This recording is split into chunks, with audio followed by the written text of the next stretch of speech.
le cauchemar se répète sur notre sol et on va en parler ce soir avec vous, Philippe de Villiers. Merci d'être présent sur le plateau. Bonsoir.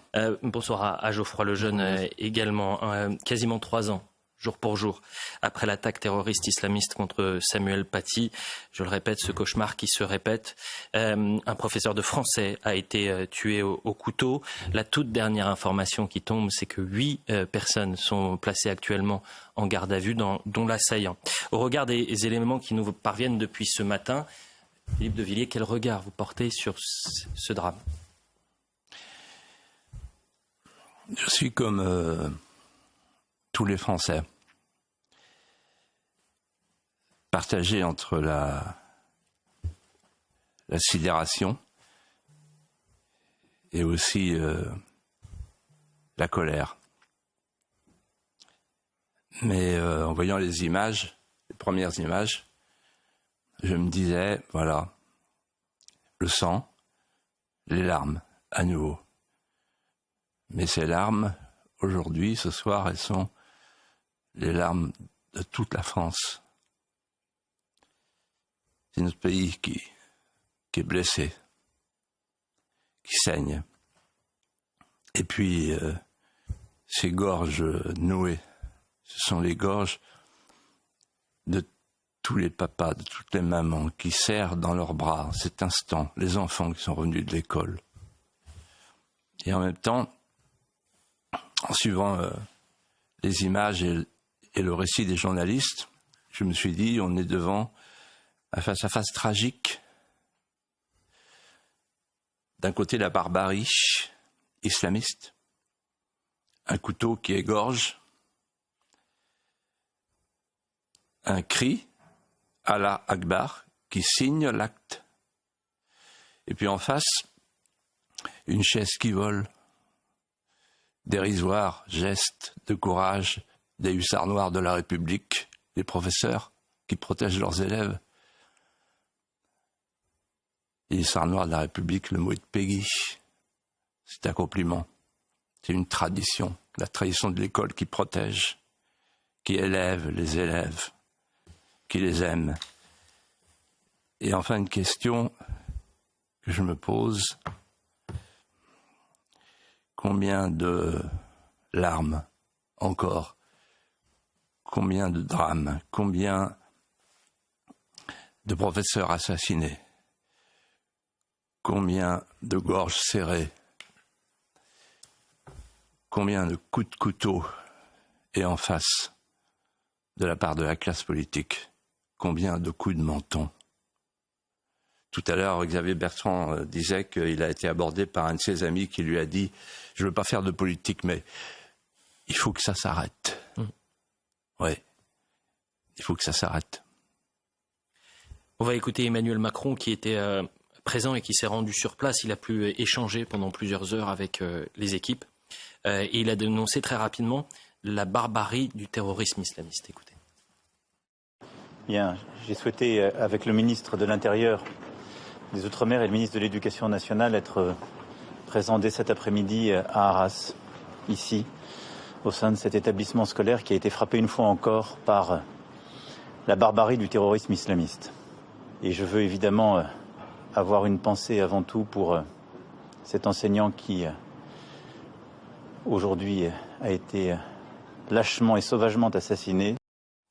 On l'entendra un peu plus tard, ce sont peu ou prou les mêmes mots qu'en octobre 2020, après le drame qui a touché Samuel Paty. Il préside actuellement, Emmanuel Macron, une réunion de sécurité à l'Élysée. J'ai le souvenir qu'en 2020, il y avait eu un conseil de sécurité. Il y a les mots, il y a les réunions, mais on attend les actes. Qu'est-ce qu'on peut faire, Philippe de Villiers? Vous avez noté qu'il y a 2 points communs entre Samuel Paty et puis l'assassinat d'aujourd'hui. D'abord, c'est un Tchétchène. Que faisait-il sur le territoire français? On en parlera.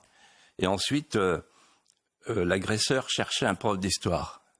C'est intéressant, c'est symbolique. Ça veut dire, en fait, il cherche l'histoire de France pour la poignarder. C'est une allégorie, en fait. Mais aussi parce que le prof d'histoire en question, c'est Samuel Paty. Et c'est vrai que quand j'écoute Emmanuel Macron, je me dis, mais il s'est mis en chat GPT. En fait, il répète ce qu'il a dit il y a 3 ans. Mais entre-temps, il y a eu 1 500 000 migrants supplémentaires. C'est-à-dire que tous les problèmes se sont aggravés. On n'a rien résolu. Et pour une raison simple, que je vais vous dire maintenant, il y a un syllogisme. Tant que la classe politique ne voudra pas voir ce syllogisme, nous continuerons à pleurer nos morts. C'est l'immigration qui porte le terreau de l'islam. C'est l'islam qui porte le terreau de l'islamisme et c'est l'islamisme qui porte le terreau du terrorisme. Si on ne veut pas voir ce syllogisme, on n'a aucune chance de résoudre notre problème. Éric Zemmour disait tout à l'heure, sur votre antenne, en empruntant le mot à Jaurès, dans une formule dont il a le secret, l'immigration porte la guerre de civilisation comme la nuée porte l'orage. Voilà, tout est dit. Alors, beaucoup de choses à dire et beaucoup de questions à vous poser. La première, vous venez de faire une allusion au discours d'Éric Zemmour, mais on pourrait citer énormément d'autres discours depuis 40 ans qui ont alerté sur ces sujets-là. Vous avez fait partie de ceux qui se sont fait traîner dans la boue, on peut dire, on peut utiliser ce terme pour avoir développé ces diagnostics. Qu'est-ce que ça vous inspire aujourd'hui d'entendre ce que vous appelez des coups de menton de la part de la classe politique? Ma deuxième question, ce sera sur cette histoire. Vous avez dit on va en parler et je pense qu'il faut en parler. Ce moment où cette famille aurait dû être expulsée en 2014 du territoire français et où des associations et des partis politiques ont décidé de mener le combat et à la fin une instruction ministérielle a empêché cette expulsion. Qu'est-ce que vous en pensez? Et la troisième, c'est, vous avez parlé tout à l'heure de chaises qui volent. Qu'est-ce que ça vous inspire? Moi j'ai pensé évidemment tout de suite à Arnaud Beltrame. Cet héroïsme qui, malgré l'apathie de notre pays et la situation que l'on subit, qui parfois se manifeste de la plus belle des manières, qu'est-ce que ça vous inspire sur l'état de notre société? Je vais commencer par votre troisième question. Moi, j'ai pensé à Henri, avec son sac à dos, à Annecy. C'est-à-dire, en fait, une résistance dérisoire avec les moyens du bord, mais qui fait du résistant un héros, avec le panache de Cyrano. Et ça, c'est français. Et en apprenant ça, je me suis dit, tiens, voilà un Israélien. Vous voyez? Parce que tout à l'heure, Gabriel Cluzel disait une chose très juste. Il y a une différence entre Israël et la France. Là, en ce moment, en Israël, on bande les muscles, on se prépare. On va répliquer. C'est la légitime défense. Est-ce qu'on est capable, nous, en France, encore, le peuple français, ses dirigeants, de légitime défense? Ou est-ce que simplement on est dans une sorte de complaisance helvétique, hédoniste, bisounours? On s'apprête à mettre des bougies. Des fleurs, ouais. C'est la concurrence entre les bougies et les cierges de sacristie avec le pape François qui, à Marseille, il y a 15 jours, disait la migration va apporter le bonheur. Et par rapport à votre question sur tout ce qui s'est passé depuis 50 ans, en fait, depuis le regroupement familial de Giscard, 1974, en fait, je m'interroge souvent. Je n'ai pas la réponse. Il me semble quand même que j'ai la piste de réflexion que je vous propose.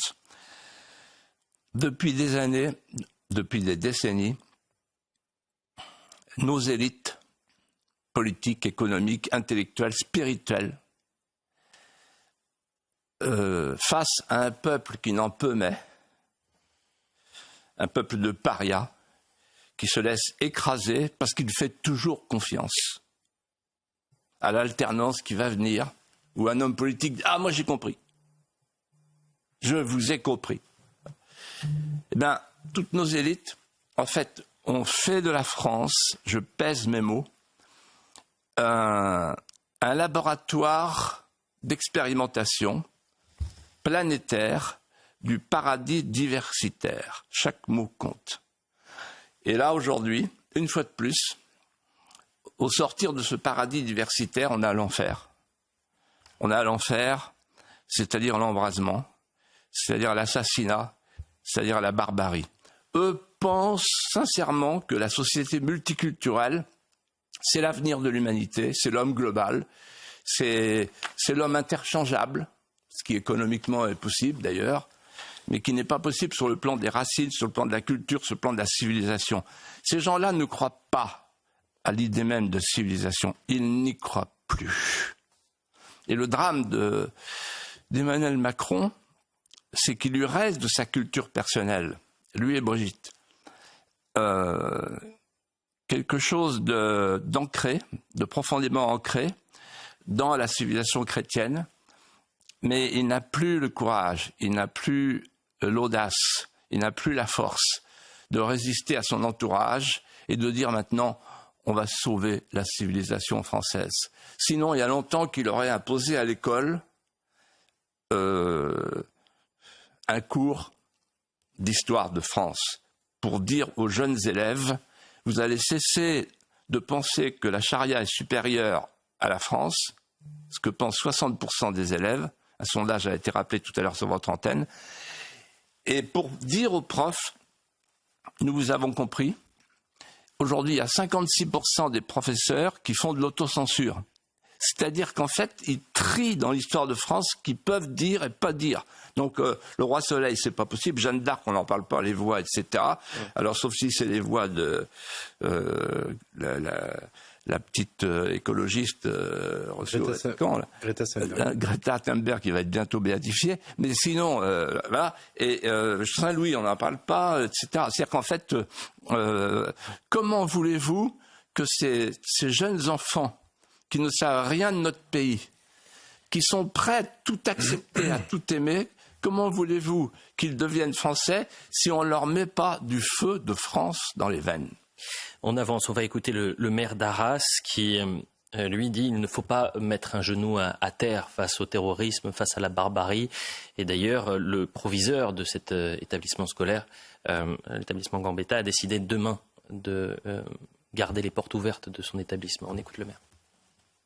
Je pense que la décision qui a été prise par le directeur d'établissement et soutenue par le président de la République est une bonne décision. Il ne faut surtout pas en fait mettre un genou par terre. Voilà, on est debout. On le dit en fait malheureusement à chaque fois qu'il y a des drames qui se déroulent ailleurs. Donc il n'y a pas de raison qu'on ne le soit pas quand ça se passe chez nous. Notre devoir, c'est effectivement d'être présent et demain, en tout cas, de les aider à accueillir, voilà, et à libérer la parole. Ma question, elle est lourde de sens, Philippe de Villiers, mais est-ce qu'on ne l'a pas déjà en France ? Les Français, ils n'ont pas déjà ce genou à terre ? Peut-être depuis 2012, d'ailleurs. Moi, je pense que... Je repense à ce que disait William Goldnadel.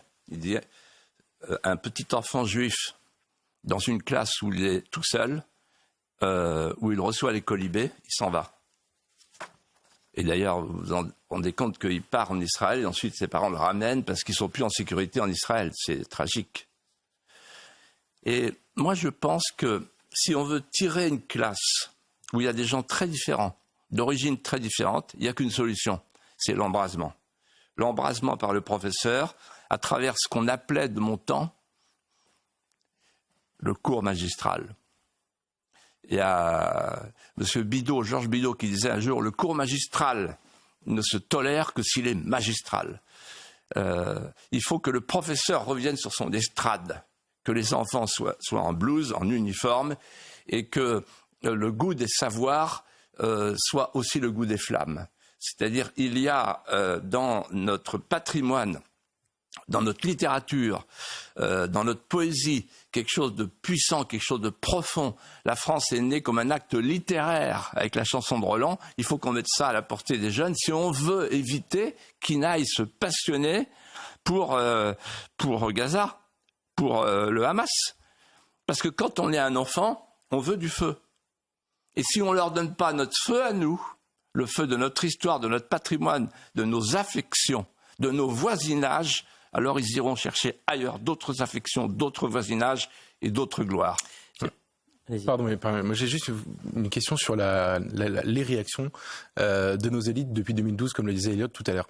En 2012, moi je me souviens très bien que les médias, les politiques, etc., après Mohamed Merah, parlaient de loups solitaires. Donc c'était un phénomène isolé, il fallait s'en inquiéter, mais c'est des gens très isolés, c'est pas un phénomène global.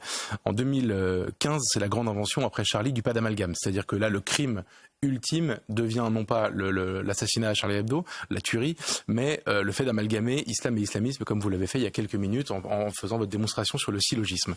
En 2019, on a des manifestations contre l'islamophobie qui rassemblent des islamistes et la France insoumise, donc c'était l'islamo-gauchisme en action. Et à l'époque, on est sommé de pas dire qu'on appelle ça de l'islamo-gauchisme. Il y a même un débat sur le terme, etc. Je vous fais pas toutes les étapes, mais plus l'islamisme a frappé sur le sol de France, plus il a été compliqué de critiquer l'immigration. Je vous parle pas de l'opinion, je vous parle des médias et des politiques. De critiquer l'immigration, de critiquer l'islam, de dire que la Commission européenne ou les institutions européennes financent des associations de frères musulmans qui font de l'entrisme en Europe, etc. Comment vous l'expliquez et comment on fait pour lutter contre ça? Moi, je pense que, à la faveur de la discrétion des hommes politiques qui ne voulaient rien voir, et à la faveur des compromissions de certains d'entre eux, il y a 3 mèches qui courent et qui couvent. La première mèche, c'est celle qui vient de la mouvance des frères musulmans. C'est un nouvel islam politique, puissant, extrêmement habile, et qui répond à la prédiction de El-Qaradawi, le grand télécoraniste dont parle Madame Bergeau-Blackler dans son livre fameux sur le frérisme d'atmosphère, et qui dit « L'islam reviendra en Europe ». L'islam en a été chassé en 1492 à Grenade et en 1683 à Vienne. Mais l'islam reviendra en Europe, qui passera du Dar el Harb au Dar al-Islam, terre d'islam, par une autre méthode, la prédication et l'idéologie, et en s'appuyant sur ce qu'ils appellent l'état de droit. Le coup de génie des frères musulmans, c'est de s'appuyer sur tout le droit, les minorités, la société inclusive, le vivre ensemble, l'accueil de l'autre, et naturellement, en fixant l'adversaire, islamophobie, avec un délit. Il n'y a pas de délit de judéophobie, il n'y a pas de délit de christianophobie, il y a un délit d'islamophobie. Ça, c'est la première mèche. La deuxième mèche qui court et qui couve, c'est... et on la voit pas assez, mais elle travaille à l'université, elle est sur les campus, c'est la mouvance décoloniale. Vous avez vu qu'en Israël, on a parlé beaucoup de colonialisme, un État colonial, etc. Et nous, ils disent à l'université, la France a un État post-colonial. Il faut punir cet État post-colonial. Et donc, ce sont les indigénistes, ce sont tous ceux qui colonisent l'université, la pensée universitaire. Les jeunes sont terrorisés, ils finissent par penser comme ça. Et cette mouvance décoloniale, elle vient appuyer, évidemment, l'islam radical, l'islam politique, l'islamisme. Et puis la troisième mèche, et j'en termine, c'est évidemment la mèche de l'islamo-gauchisme. Cette mèche, elle est allumée depuis novembre 2019. La participation de Mélenchon et de sa bande, de son groupement, appelons ça comme ça, à la manifestation contre l'islamophobie, où là, ils ont crié ensemble avec les islamistes « Allah Akbar ». Ça ne les a pas heurtés, en tout cas. Ça n'a pas heurté leurs oreilles. Ils étaient contents. « Allah Akbar ». Voilà, Mélenchon, où il en est. Et donc, ces 3 mèches, en fait, elles peuvent mettre le feu et elles portent l'islamisme radical en France. Elles le font prospérer. Là, vous avez parlé de nos ennemis et de leurs complices, c'est-à-dire leur stratégie à eux, les différentes manières d'avoir ces stratégies. Moi, j'aimerais que vous nous parliez de ceux que vous connaissez presque mieux en réalité, c'est ceux qui n'ont pas eu les anticorps, ceux qui ne sont pas ni des islamistes ni des gauchistes, mais qui nous ont gouvernés et qui n'ont pas eu les anticorps pour empêcher tout ça d'arriver, parce que c'est pas arrivé en 3 ans. Vous avez été ministre sous François Mitterrand dans un gouvernement de droite de Jacques Chirac. C'est des gens avec qui vous avez été parfois dans les mêmes mouvements politiques, parfois dans le même conseil des ministres, parfois dans les mêmes meetings, que vous connaissez depuis très longtemps, que vous avez fréquenté pendant très longtemps, même si vous n'êtes pas d'accord avec eux surtout. Et même le dernier d'entre eux, Emmanuel Macron, qui vous a quand même, vous vous aviez son oreille pendant assez longtemps. J'imagine que vous avez eu des discussions avec lui et que, préoccupé comme vous l'êtes par ce phénomène depuis très longtemps, vous avez écrit en 2015 un livre qui s'appelle « Des cloches sonneront-elles encore demain ?» Vous avez raconté tout ça, vous avez raconté l'entrisme à la Commission européenne, dans les institutions de l'Union européenne. Donc je sais que vous êtes conscient de ça. Quand vous rencontrez Macron 1 an et demi plus tard et que vous lui en parlez, quelle est sa réponse ? Il vous prend pour un fou, il vous rit au nez, il pense que vous êtes catastrophiste ou que vous avez raison mais qu'il faut pas le dire. Est-ce qu'il vous dit, comme ce qu'il a dit manifestement à Jordan Bardella, j'aimerais bien mais si on fait ça c'est la guerre civile en France, on peut pas se le permettre. C'est quoi les réactions de ces gens ? Alors, le premier avec qui j'ai eu un vrai débat, c'était mon voisin à l'Assemblée, Bernard Stasi, qui avait écrit un livre célèbre, « L'immigration, une chance pour la France ». C'est la formule qu'a repris Emmanuel Macron au début de l'été. L'immigration, une chance pour la France. Et en fait, tous ces gens, je résume, pour prendre de la hauteur, par rapport à votre question. Tous ces gens, de droite et de gauche, Juppé, l'identité heureuse, vous avez le droito-islamisme et le gaucho-islamisme. Tous ces gens ont laissé s'installer chez nous le choc des civilisations. Tous ces gens n'ont pas vu qu'on allait avoir un côte-à-côte et bientôt un face-à-face entre deux mémoires, deux visions eschatologiques, parce que une civilisation, disait Malraux, est toujours adossée à une religion, deux arts de vivre, deux langues, etc. Aujourd'hui, la terre de France, à cause de ces gens-là, elle porte deux peuples. Un peuple fier qui s'installe avec ses fiertés. Un peuple neuf. Et un autre peuple, un peuple exténué et qui ne sait plus où il habite. Entre ces deux peuples, il y a quelque chose d'inconciliable, c'est qu'ils n'ont pas la même manière d'habiter le monde. Il y a l'Oumma, il y a le djihad, il y a la charia, c'est des vraies différences. Et les islamistes profitent de ces trois principes pour agrandir le fossé entre eux et nous, pour qu'il y ait le choc des civilisations. Ce choc de civilisation, il vient d'arriver entre Israël et le Hamas. Ce choc de civilisation, il va arriver chez nous, car ce que nous sommes en train de vivre, c'est un miroir prémonitoire.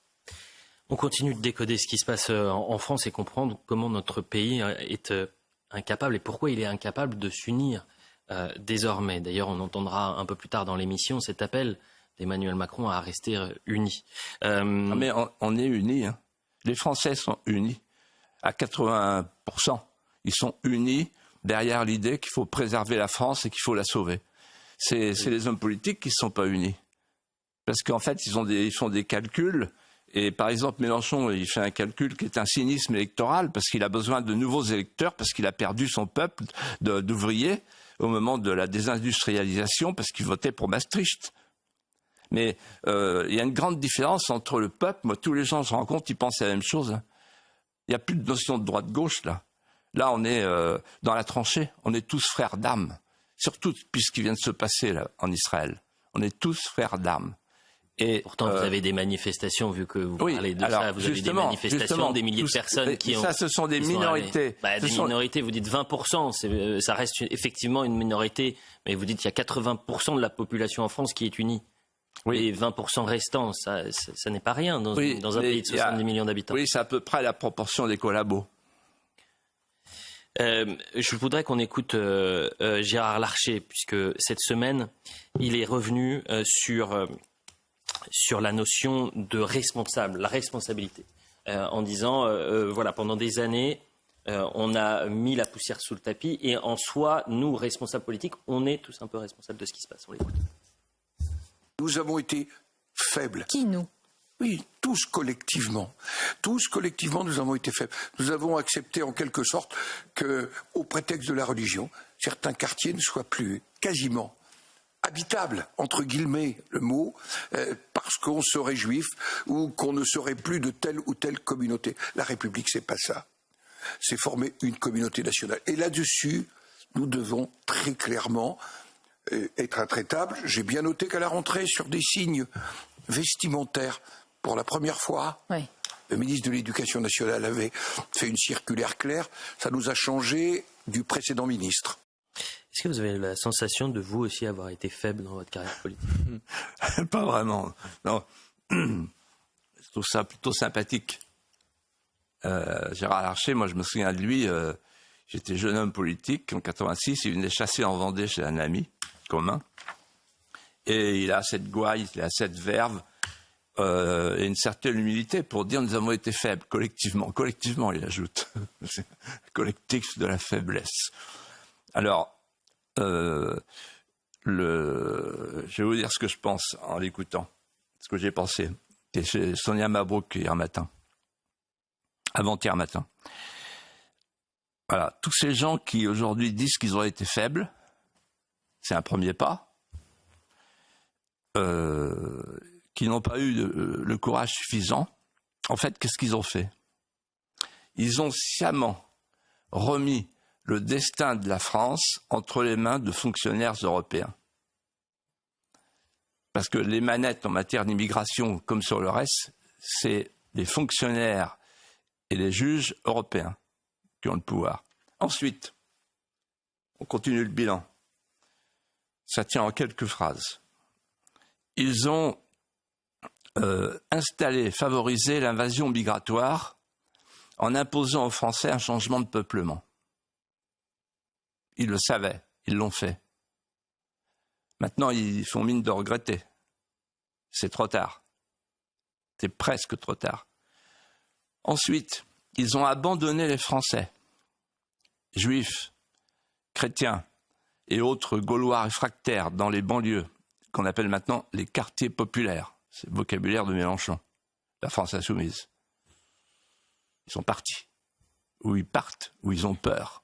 Ils vivent dans la peur et ils se sentent étrangers chez eux.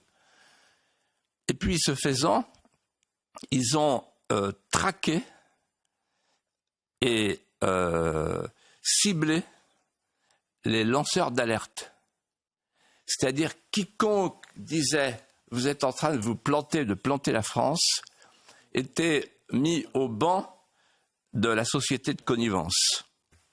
Je me souviens, c'était rappelé récemment par Mathieu Bocoté, il y a 2 jours, le rapport Aubin. Il faut lire ce rapport, il est glaçant. 2002. Puis après, 2004, pardon. 2004, après il y a eu Georges Bensoussan. Il écrit un livre qui s'appelle « Les territoires perdus de la République ». Bon, il se fait incendier, il a même une procédure judiciaire qui va durer 4 ans. Cet homme est admirable, cet homme est d'une grande finesse, d'une grande élégance, et donc il va devoir supporter les foudres médiatiques. Et donc il est mis au banc de la société. C'est un paria. Et si vous me permettez, moi j'ai commis 2 livres qui m'ont valu d'être vraiment traité moi aussi en paria.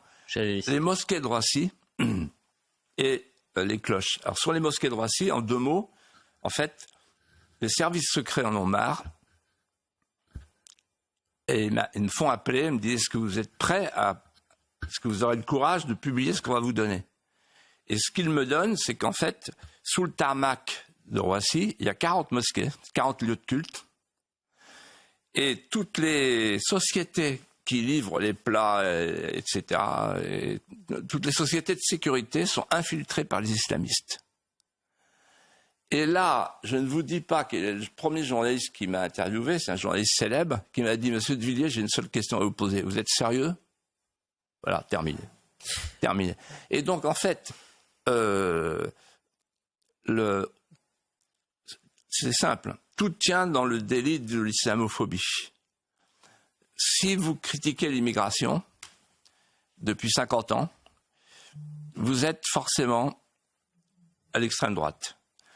Mais c'est là que tout change depuis quelques jours, depuis une semaine. Tout change parce que désormais, c'est l'ultra-gauche de Mélenchon qui devient le diable.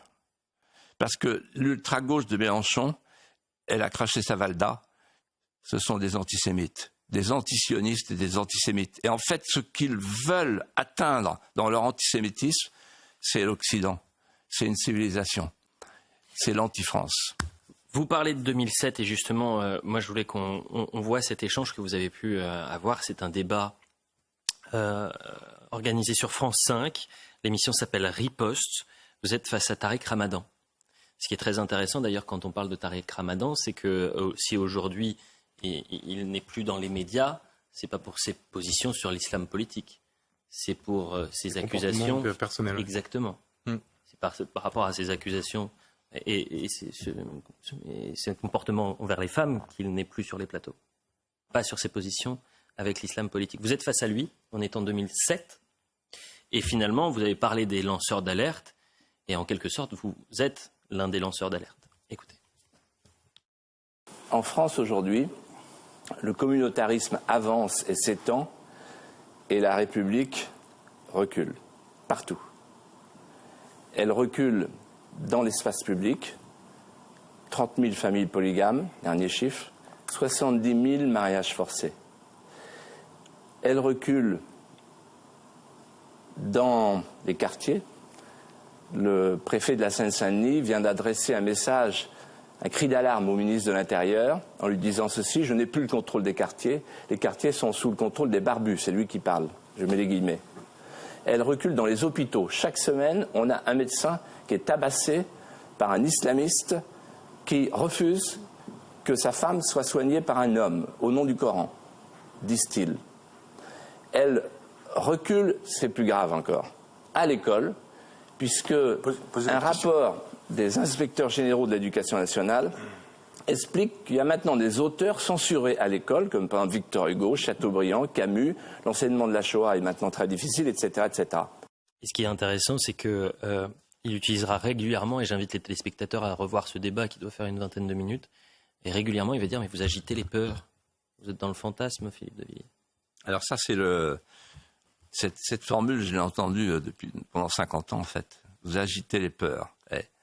Et jusqu'au jour où en fait ceux qui ont cette formule à la bouche ont peur eux-mêmes. Parce que c'est ça qui est en train de se passer.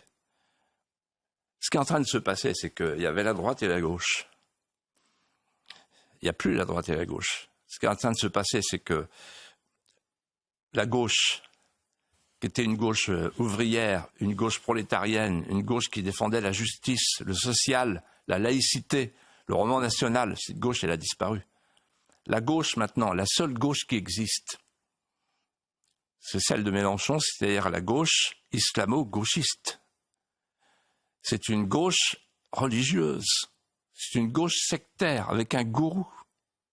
Je vous avais dit, là, il y a 8 jours ou 15 jours, Mélenchon, on ne tire pas sur une ambulance à la fin. Vous aviez l'air surpris. Et là, je vous dis, non seulement on ne tire pas sur une ambulance, mais on ne tire pas sur une ambulance qui va au fossé. Il a condamné évidemment l'attaque ce matin. Voilà ce qu'il a dit 3 ans après l'ignoble assassinat terroriste de Samuel Paty. De nouveau, une attaque meurtrière contre des professeurs. Effroi et dégoût face à l'attaque au couteau et l'assassinat d'un enseignant. À Arras, condoléances émues aux proches de victimes de défuntes, compassion totale pour les blessés, affection pour tous les enseignants, élèves et parents de l'établissement. Oui, vous me permettez de dire que ça n'efface rien sur ce qui vient de se passer pendant ces quelques jours. En fait, Mélenchon, il y a du Robespierre en lui, la terreur. Il y a du Pol Pot qu'il a dû aimer dans sa jeunesse. Et puis maintenant, il est fasciné par le Hamas. Fasciné, parce que c'est la violence. En fait, c'est un révolutionnaire. Il me fait penser à un mot de Jean-Paul Sartre, très suivi par la gauche dans les années 50. Oui. Mais il est un émule, Mélenchon, de Jean-Paul Sartre, de cette phrase. C'était la préface à Frantz Fanon, Les damnés de la terre. Et Sartre dit « Tuer un Européen, c'est faire d'une pierre deux coups, c'est tuer un oppresseur et un opprimé. Reste un homme mort et un homme libre. Voilà. Ces gens-là nous font la guerre. Ils font la guerre à notre société, ils font la guerre à nos voisinages, ils font la guerre à nos traditions, ils font la guerre à tout ce qu'on est, à tout ce qu'on aime, à tout ce qu'on veut garder. Geoffroy. Vous avez évoqué un peu du bout des lèvres le fait que ce conflit a été importé, le conflit israélo-palestinien a été importé dans notre pays. Il a été évidemment par l'immigration, ça vous en avez parlé tout à l'heure. Moi j'ai une question et je vous la pose en réalité. Comment expliquez-vous que la plupart des pays arabes aient retrouvé des relations quasi normales avec Israël, le Maroc par exemple, le Maroc a des très bonnes relations avec Israël, et quand vous avez des supporters marocains qui défilent sur les Champs-Élysées pendant la Coupe du Monde, ils défilent avec le drapeau palestinien. Comment vous expliquez le fait qu'en réalité, il y a un conflit israélo-palestinien qui est indubitable. En revanche, quand c'est en Occident, c'est un conflit France-Islam. Oui, alors, votre question est très délicate. Je vais essayer d'y répondre. Je pense qu'il faut distinguer les Palestiniens qui n'ont rien à voir avec le Hamas. Du Hamas, oui. Du Hamas, c'est-à-dire de l'islamisme terroriste. Et je pense que les pays arabes, pour beaucoup d'entre eux, sont raisonnables et considèrent Israël comme un État. Parce que pourquoi Israël est tant détesté? Israël, c'est un État, c'est une nation homogène, avec une culture, avec un mur, et qui se défend, voilà, et qui veut garder sa souveraineté. Bon. Les pays arabes, pour beaucoup d'entre eux, sont entrés en relation avec cet État et essayent d'avoir des relations diplomatiques conformes au bon sens et à leur intérêt. Et ils font bien la distinction entre les Palestiniens qui sont aux portes de leur destin, qui sont en errance, pour beaucoup d'entre eux, et qui sont victimes de l'islamisme terroriste. Parce que les pays arabes, pour beaucoup d'entre eux, ne veulent pas de l'islamisme terroriste. Mais comment vous expliquez que dans le débat public français et dans la société française, toutes ces nuances n'existent plus, et en réalité, vous avez les musulmans qui sont contre, enfin tout ça, toutes ces, comment dire, en effet, vous avez raison, c'est un sujet délicat, compliqué, et c'est très compliqué d'être manichéen. Et en l'occurrence, quand vous avez la haine du juif en France par des populations d'origine immigrée, toutes ces nuances n'existent pas. Comment vous l'expliquez ça? Rapidement, Philippe de Villiers, parce que je veux qu'on revienne après sur l'édition spéciale, évidemment. Mais c'est intimement lié. Oui, mais moi, je pense que l'islamisme porte deux haines, la haine d'Israël, donc la haine des Juifs, et la haine de l'Occident, donc la haine de la France. Voilà. Je rappelle, puisqu'il est 19h40 sur CNews, qu'un enseignant est mort ce vendredi matin lors d'une attaque au couteau perpétrée au lycée Gambetta à Arras dans le Pas-de-Calais, qu'un homme armé d'un couteau au son et au cri de Allah Akbar s'était attaqué donc à cet enseignant. Ce qui va nous intéresser, c'est de revenir sur le profil de l'assaillant. Très rapidement, je vous le donne, il est de nationalité russe, il serait d'origine tchétchène, il est né en 2003, il est arrivé en France en 2008 et sa famille avait fait l'objet d'une procédure d'expulsion en 2014. On va revenir dans le détail avec Tanguy Hamon sur ce profil qui est en train de se dessiner, et tous les téléspectateurs qui nous regardent aujourd'hui se posent cette question. Est-ce que ce drame aurait dû être évité? Est-ce que sa famille, est-ce que lui-même devait être en France aujourd'hui? Écoutez. L'individu suspecté de l'attaque est de nationalité russe mais d'origine tchétchène. Il est âgé de 20 ans et est arrivé en France très jeune en 2008 avec sa famille. La sécurité intérieure le connaît bien puisqu'il est fiché S et connu pour sa radicalité islamiste. La DGSI l'avait même placé sous surveillance. Il faisait l'objet d'un suivi attentif depuis quelque temps. Jeudi, il a même été contrôlé par des agents sans qu'aucune infraction n'ait pu lui être reprochée. Ses conversations téléphoniques étaient écoutées, mais là encore, elles n'ont pas permis de faire ressortir qu'il s'apprêtait à passer à l'acte. Il s'agissait donc d'un homme dont la radicalité et le danger potentiel qu'il représentait étaient bien connus des services de renseignement. mais dont il était très difficile d'anticiper un passage à l'acte. Enfin, dernier point important, sa famille, dont un frère a depuis été arrêté et écroué pour un projet d'attentat déjoué, avait fait l'objet d'une procédure d'expulsion du territoire français. C'était en 2014. Il n'avait finalement pas pu être expulsé sans que l'on sache encore précisément pourquoi. Quant à lui, eh bien, il n'est pas expulsable de France car il est arrivé sur le territoire national avant ses 13 ans. Vous avez dit, pour commencer l'émission, il y a de la sidération, il y a de la colère. Quand on voit le profil, quand on voit le parcours, quand on comprend que cet homme n'avait plus rien à faire sur notre sol, est-ce que c'est là d'où vient la colère chez vous, Philippe de Villiers ? Oui, parce qu'en fait, on se dit, on aurait pu éviter tout ça. Une fois de plus. Alors la colère, elle vient du fait que, par exemple, les OQTF ne sont pas exécutés, les obligations de quitter le territoire. La colère, elle vient du fait qu'on a 140 000 demandes de droit d'asile, donc on explose. Et le droit d'asile, c'est Solzhenitsyn, le droit d'asile. C'est des cas très précis, très particuliers. Là, c'est un flot continu. Le droit d'asile est devenu, notamment pour les Tchétchènes, un moyen, une voie de l'immigration comme une autre. Mais j'irai plus loin. Le droit est au service du bien commun et pas l'inverse.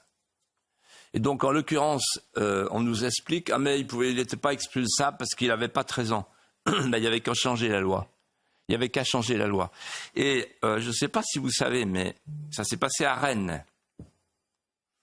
Et il y a eu des associations et des partis politiques qui ont croisé les bras et hurlé au fascisme quand le pouvoir politique de l'époque, en 2014, a voulu expulser cette famille qui était peu recommandable.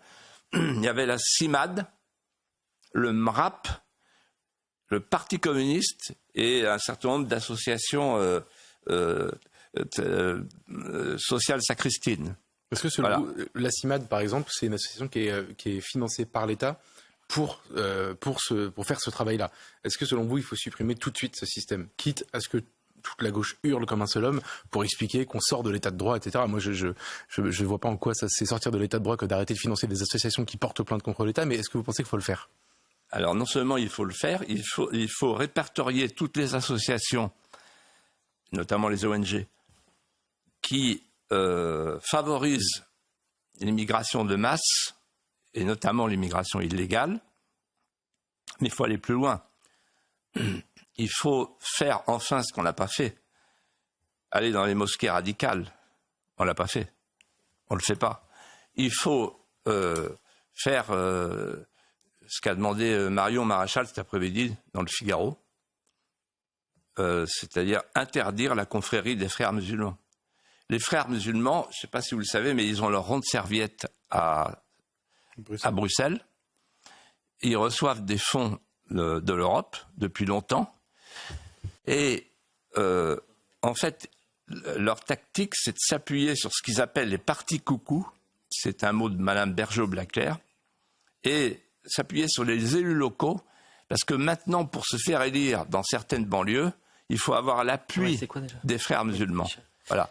Donc il faut supprimer la confrérie des frères musulmans, et puis surtout dans l'immédiat, il faut un geste fort pour que on puisse aller perquisitionner, c'est-à-dire l'état d'urgence.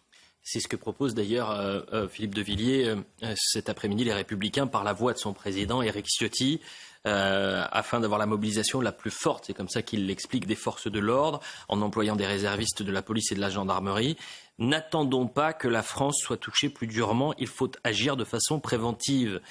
Donc c'est pour vous une solution à court terme. C'est instaurer très rapidement, dès ce soir peut-être, l'état d'urgence. Oui, dès ce soir, il faut décréter l'état d'urgence. C'est un pouvoir propre du président de la République. Et qu'est-ce que ça permettra, l'état d'urgence, pour ceux qui ne sont pas des juristes ? Ça permettra à la justice et à la police d'effectuer des perquisitions. Qu'est-ce que ces perquisitions permettront ? Eh bien, de repérer les cellules en préparation, les cellules qui préparent des attentats. Il y a 5800 personnes en France qui sont jugées hautement dangereuses. Et si on a l'état d'urgence et si on a les perquisitions, on va pouvoir enfin effectuer une surveillance qu'on ne peut pas effectuer autrement. Parce que pour, par exemple, suivre un fichier S, en l'occurrence l'assassin d'Arras, M. Moniquet disait tout à l'heure, spécialiste de la sécurité, il faut 20 personnes. Il nous reste quelques minutes parce que je viens de l'apprendre et je le découvre en direct. Dans 4 minutes très précisément, il va y avoir la conférence de Jean-François Ricard, qui est le procureur du parquet national antiterroriste et que nous prendrons en direct. On avait encore énormément de choses à traiter dans ces 12 dernières minutes, mais il me semble que l'élément clé, c'est ce qu'a martelé hier le président de la République, rester unis, la France doit rester unie, et l'a martelé une nouvelle fois aujourd'hui. Et d'ailleurs, on dit tout aux téléspectateurs, on a échangé, Philippe de Villiers, hier, en se disant, mais pourquoi parle-t-il d'unité en France alors qu'on est sur un conflit à 5000 km? Et pourquoi le dit-il aujourd'hui également? Est-ce que la France est si fracturée que cela, Philippe de Villiers? Vous avez dit non, on est tous unis en milieu d'émission. Je pense que le peuple français est maintenant acquis à l'idée que l'islamisme terroriste est un danger et tout le monde a peur. Mais là, on est dans une situation très particulière. Il y a eu ce qui s'est passé avec la barbarie du Hamas.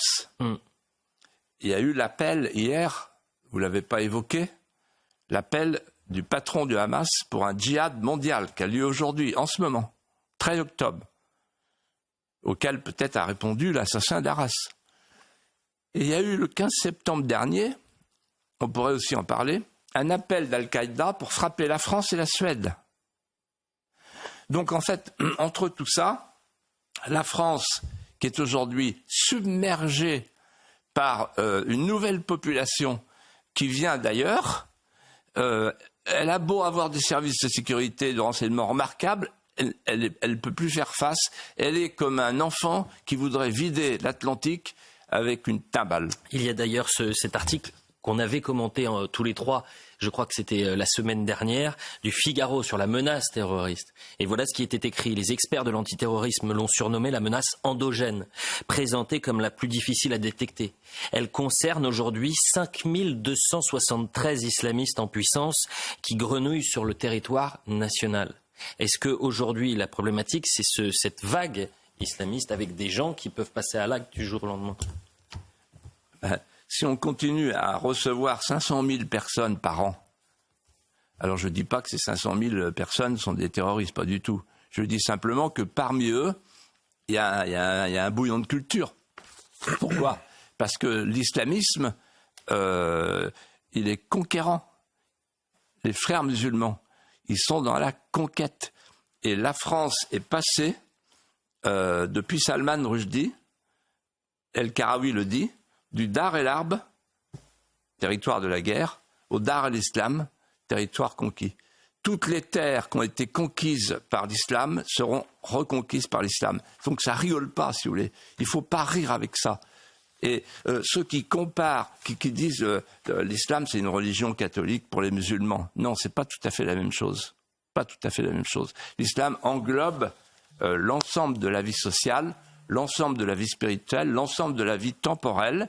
Et on a la chance d'avoir en France des musulmans, une majorité de musulmans qui cherchent à devenir français, qui voudraient devenir français. D'ailleurs, je m'adresse à eux pour leur dire « aidez-nous, aidez-nous.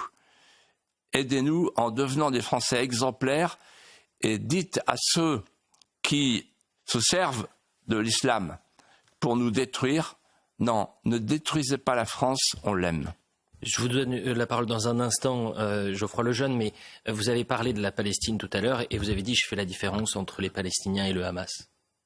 Et d'ailleurs, c'est extrêmement fort de dire ça. Et c'est du bon sens, mais c'est important de le rappeler. Mais vos propos peuvent heurter, Philippe de Villiers, parce que vous différenciez quand même l'islamisme de l'islam. Ou pas? Évidemment, je viens de le faire. Ok, parce que ça pouvait, attention, on pouvait comprendre l'inverse. Geoffroy Lejeune. Personne ne... Non, mais c'est très simple. Dans le débat que j'ai eu avec Tariq Ramadan à l'époque, Je lui ai dit, est-ce que vous souhaitez appliquer la charia en France? Il me dit, la charia, pour nous, c'est la République. Et je lui ai dit, oui, la République islamique. Voilà. Donc c'est ça la différence. Quelqu'un qui croit à la charia, mais qui n'est pas prêt à appliquer la charia en France, il n'y a pas de problème. S'il est prêt à appliquer la charia en France, là, il y a un problème. Or, les islamistes, c'est ça la différence entre un musulman et un islamiste. Personne ne contestera que une majorité de musulmans ne pense pas ça, et d'ailleurs Dieu merci. Et tout à l'heure vous avez fait le lien entre l'immigration et l'importation de l'immigration de masse et l'importation de l'islamisme. C'est pas moi qui vous en ferai le reproche, mais ça pose une question. Moi je me permets très juste de nuancer le chiffre du Figaro des 5200 personnes prêtes à passer à l'acte. Très bien. Et ça représente la menace, en gros la menace armée directe, exceptionnelle entre guillemets, et la plus dangereuse. Et après il y a tous ces gens qui ne font pas les minutes de silence dans les lycées. Lundi, on aura un petit test grandeur nature avec la minute de silence pour les 3 ans de la mort de Samuel Paty. Tous ces tags à la gloire de Adolf Hitler ou de Mohamed Merah dans certaines cités.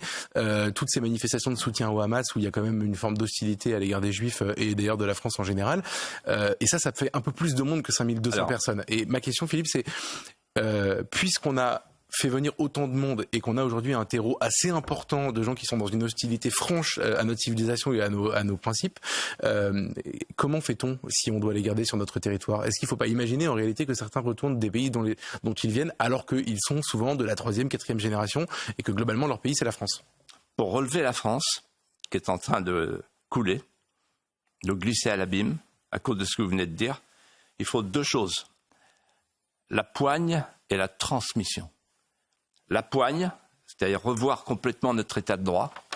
Il faut expulser tous ceux qui doivent être expulsés, tous ceux qui n'ont rien à faire en France, tous ceux qui sont violents, tous ceux qui sont violents contre la France, ils doivent partir. D'ailleurs, le ministre de l'Intérieur vient de le faire pour les antisémites. Il faut étendre ça pour tous ceux qui sont soupçonnés ou soupçonnables d'actes anti-français.